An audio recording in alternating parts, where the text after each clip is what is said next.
और question number 6 क्या है, ये गांव है, गांव की जनसंख्या 4000 है, प्रतिदिन प्रति व्यक्ति पानी की आवश्यकता 150 लीटर, ठीक है। और एक टंकी है, टंकी का जो आकार है वो 20-15-6 मीटर का है।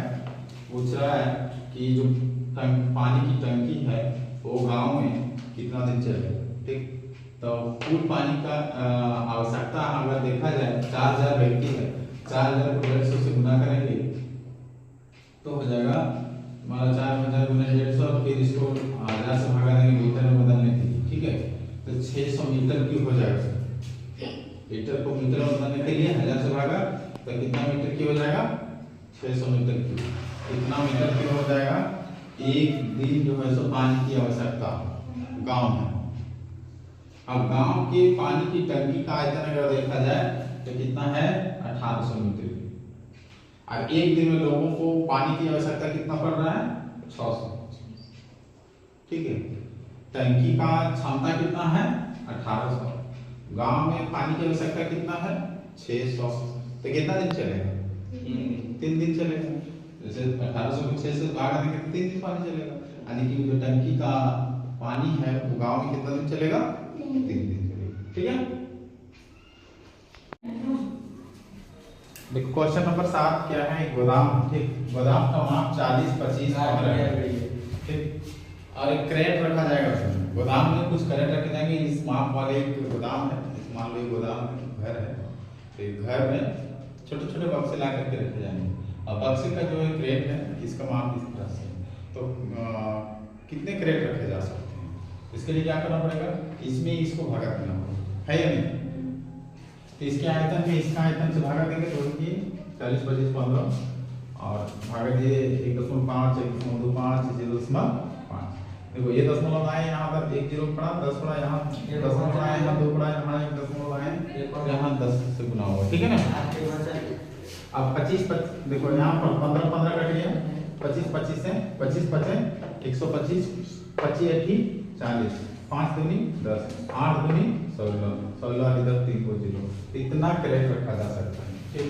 अगला क्वेश्चन है, एक घन है और वो घन की भुजा 12 सेंटीमीटर है। तो कह रहा है इसके आयतन को 8 बराबर भागों में काटा जाए, ठीक। एक घन है, उस घन को 8 बराबर आयतन में काटा जाएगा, ठीक। और बड़े घन की जो भुजा है वो कितना है, 12। अब उसको काट काट के कितना बनाएगा, 8 पीस बनाएगा। तो बड़े घन की जो भुजा है 12, घन का आयतन कितना हो जाएगा, 12 गुना 12, ठीक। अब नए घन की संख्या कितना बता रहा है, 8। तो एक घन की भुजा की बात करें तो इसमें से इसको भागा दिया जाता है नहीं, इसके आयतन को 8 से भागा देते हैं तो उसका आयतन निकलता है कि एक का कितना होता है, तो वही किए, देखो 12 गुना 12 गुना 12 को 8 से भागा दिए। अब उसकी भुजा निकालने के लिए क्या करना पड़ेगा, रूट लगाना पड़ेगा, क्यूब लगाना पड़ेगा। क्यों, क्योंकि आयतन बराबर क्या होता है, भुजा क्यूब होता है ना, वही जो है यहाँ पर क्यूब लग जाएगा। और उसका क्यूब निकाल दिया तो कितना निकलेगा, 6 सेंटीमीटर। यानी जो नए घन जो बनेगा उनकी भुजा का माप कितना होगा, 6 सेंटीमीटर। अब दोनों घन के पृष्ठीय क्षेत्रफल का अनुपात पूछा है कि अनुपात क्या होगा। तो अनुपात निकालने के लिए पुराने घन का जो आयतन है और नए घन का जो पृष्ठीय क्षेत्रफल का अनुपात पूछा ना, तो पुराने घन का जो पृष्ठीय क्षेत्रफल होगा और जो नए घन का पृष्ठीय क्षेत्रफल, दोनों को तुलना कर देंगे। तो घन का पृष्ठीय क्षेत्रफल का सूत्र क्या होता है, 6 गुने भुजा है।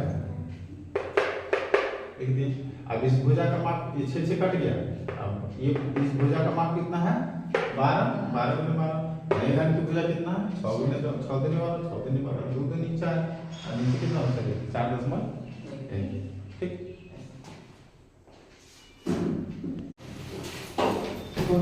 लास्ट क्वेश्चन है, एक नदी है, ठीक। और नदी की गहराई कितना बता रहा है, 3 मीटर और चौड़ाई उसकी 40 मीटर। और नदी के पानी की चाल जो है 2 किलोमीटर प्रति घंटा।